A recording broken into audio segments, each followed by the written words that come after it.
Numbers chapter 33. Here are the stages in the journey of the Israelites when they came out of Egypt by divisions under the leadership of Moses and Aaron. At the Lord's command, Moses recorded the stages in their journey. This is their journey by stages. The Israelites set out from Ramesses on the 15th day of the first month, the day after the Passover. They marched out defiantly in full view of all the Egyptians, who were burying all their firstborn whom the Lord had struck down among them, for the Lord had brought judgment on their gods. The Israelites left Ramesses and camped at Succoth. They left Succoth and camped at Etham on the edge of the desert. They left Etham and turned back to Pi-hahiroth, to the east of Baal-zephon, and camped near Migdol. They left Pi-hahiroth and passed through the sea into the desert, and when they had travelled for 3 days in the desert of Etham, they camped at Marah. They left Marah and went to Elim, where there were 12 springs and 70 palm trees, and they camped there. They left Elim and camped by the Red Sea. They left the Red Sea and camped in the desert of Sin. They left the desert of Sin and camped at Dophkah. They left Dophkah and camped at Ailush. They left Ailush and camped at Rephidim, where there was no water for the people to drink. They left Rephidim and camped in the desert of Sinai. They left the desert of Sinai and camped at Kibroth Hattaavah. They left Kibroth Hattaavah and camped at Hazeroth. They left Hazeroth and camped at Rithmah. They left Rithmah and camped at Rimmon-Perez. They left Rimmon-Perez and camped at Libnah. They left Libnah and camped at Rissah. They left Rissah and camped at Kihaleath. They left Kihaleath and camped at Mount Shepher. They left Mount Shepher and camped at Haredah. They left Haredah and camped at Makheloth. They left Makheloth and camped at Teath. They left Teath and camped at Tirah. They left Tirah and camped at Mithkah. They left Mithkah and camped at Hashmonah. They left Hashmonah and camped at Moseroth. They left Moseroth and camped at Bene-Jaakan. They left Bene-Jaakan and camped at Hor-Haggidgad. They left Hor-Haggidgad and camped at Jothbathah. They left Jothbathah and camped at Abronah. They left Abronah and camped at Ezion-Geber. They left Ezion-Geber and camped at Kadesh in the desert of Zin. They left Kadesh and camped at Mount Hor on the border of Edom. At the Lord's command, Aaron the priest went up Mount Hor, where he died on the first day of the 5th month of the 40th year after the Israelites came out of Egypt. Aaron was 123 years old when he died on Mount Hor. The Canaanite king of Arad, who lived in Negev of Canaan, heard that the Israelites were coming. They left Mount Hor and camped at Zalmonah. They left Zalmonah and camped at Punon. They left Punon and camped at Oboth.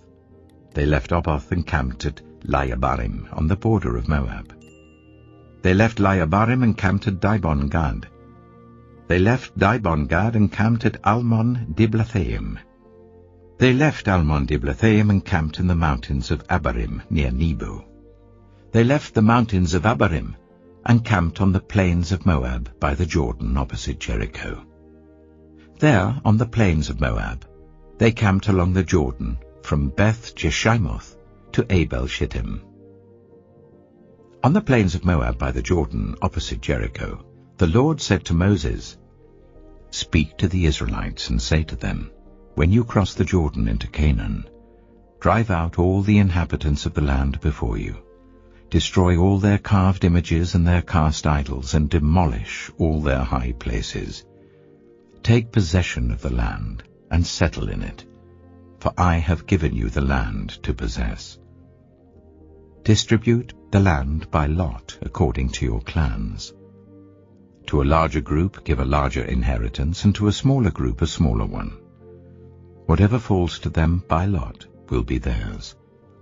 Distribute it according to your ancestral tribes.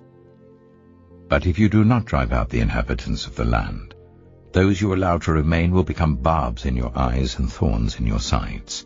They will give you trouble in the land where you live, and then I will do to you what I plan to do to them.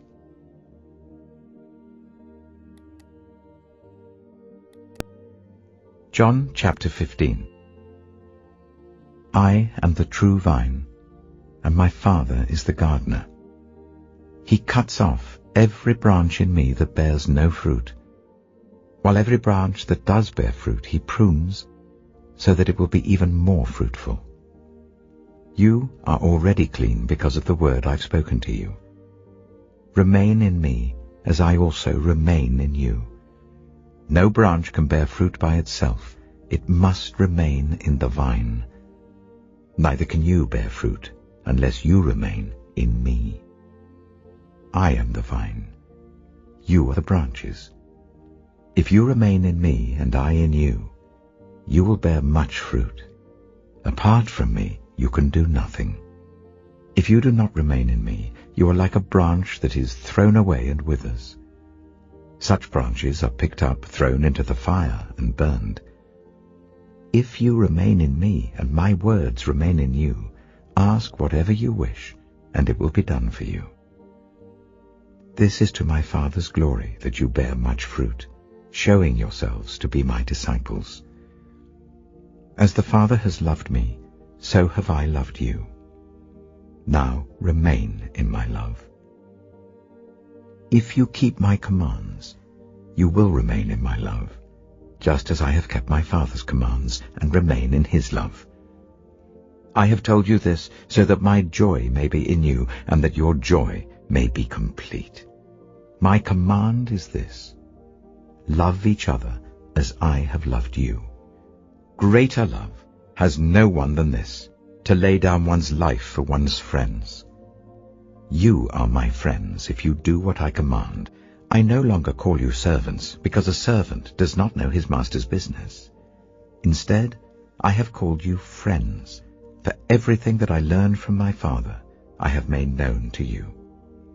You did not choose me, but I chose you and appointed you, so that you might go and bear fruit, fruit that will last, and so that whatever you ask in my name, the Father will give you.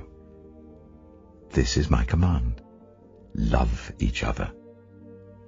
If the world hates you, keep in mind that it hated me first. If you belonged to the world, it would love you as its own. As it is, you do not belong to the world, but I have chosen you out of the world. That is why the world hates you. Remember what I told you: a servant is not greater than his master. If they persecuted me, they will persecute you also. If they obeyed my teaching, they will obey yours also.